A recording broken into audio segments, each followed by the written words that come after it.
ಸರ್ಕಾರಿ ಕನ್ನಡ ಹಿರಿಯ ಪ್ರಾಥಮಿಕ ಶಾಲೆ ಬೊಮ್ಮನಾಳದಲ್ಲಿ 79ನೇ ಸ್ವತಂತ್ರ ದಿನಾಚರಣೆಯನ್ನು ಆಚರಿಸಲಾಯಿತು. ಈ ಪವಿತ್ರ ಸಂದರ್ಭವನ್ನು ಸರ್ಕಾರಿ ಕನ್ನಡ ಹಿರಿಯ ಪ್ರಾಥಮಿಕ ಶಾಲೆ ಬೊಮ್ಮನಾಳದಲ್ಲಿ ಅತ್ಯಂತ ಭಾವಪೂರ್ಣವಾಗಿ ಜಾನಪದ ಮತ್ತು ದೇಶಭಕ್ತಿಯ ಶೈಲಿಯಲ್ಲಿ ಆಚರಿಸಲಾಯಿತು. ಕಾರ್ಯಕ್ರಮದಲ್ಲಿ ಎಸ್ಡಿಎಂಸಿ ಅಧ್ಯಕ್ಷರಾದಂತಹ ಬಾಬುರಾವ್ ಸತಿಗೌಡ ಪಾಟೀಲ್, ಉಪಾಧ್ಯಕ್ಷರಾದ ಲಕ್ಷ್ಮೀ ಹಾಲಪ್ಪ ಬಾಗಿ, ಎಸ್ಡಿಎಂಸಿ ಸದಸ್ಯರು, ಶಾಲೆಯ ಎಲ್ಲ ಶಿಕ್ಷಕರೊಂದ ಮತ್ತು ವಿದ್ಯಾರ್ಥಿಗಳೊಂದಿಗೆ ಸ್ಥಳೀಯ ಗಣ್ಯರು ಸಹ ಭಾಗವಹಿಸಿದರು. ಈ ಒಂದು ಹಂತದಲ್ಲಿ ವಿದ್ಯಾರ್ಥಿನಿಯರು ದೇಶದ ಸ್ವಾತಂತ್ರ್ಯದ ಮಹತ್ವವನ್ನು ಉಲ್ಲೇಖಿಸಿ ಅತ್ಯಂತ ಪ್ರಭಾವಶಾಲಿ ಭಾಷಣಗಳನ್ನು ನೀಡಿದರು. ಈ ಮೂಲಕ ಕಾರ್ಯಕ್ರಮಕ್ಕೆ ವಿಶೇಷ ಔಜಸ್ಸು ತಂದರು. ವಿದ್ಯಾರ್ಥಿಗಳು ದೇಶಭಕ್ತಿ ನೃತ್ಯವೊಂದರ ಮೂಲಕ ರಾಷ್ಟ್ರಭಕ್ತಿಯನ್ನು ಪ್ರತ್ಯಕ್ಷತೆಯಲ್ಲಿ ಮೂಡಿಸಿದರು. ಮಕ್ಕಳು ತೋರಿದ ಪ್ರತಿಭೆ ಪ್ರೇಕ್ಷಕರ ಮನಸ್ಸು ಗೆದ್ದಿತು.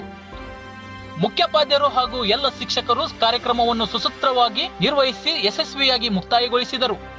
ಈ ರೀತಿಯಾಗಿ ಬೊಮ್ಮನಾಳದಲ್ಲಿ 79ನೇ ಸ್ವಾತಂತ್ರ್ಯ ದಿನಾಚರಣೆಯನ್ನು ಅತ್ಯಂತ ವಿಜೃಂಭಣೆಯಿಂದ ಆಚರಿಸಲಾಯಿತು. ವರದಿ ಮಹಾಂತೇಶ್ ಕಾಂಬ್ಳೆ, ಟೈಮ್ಸ್ 24x7, ಬೆಳಗಾವಿ.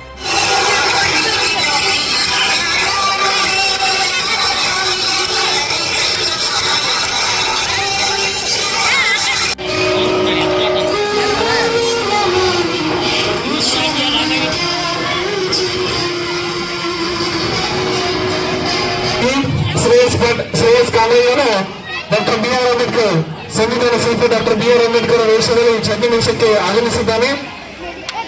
ನನ್ನ ಹೆಸರು ಶರತ್ ಪೈರು ಕಾಂಬ್ಳೆ. ನಾನು 2ನೇ ತರಗತಿಯಲ್ಲಿ ಓದುತ್ತಿದ್ದೇನೆ.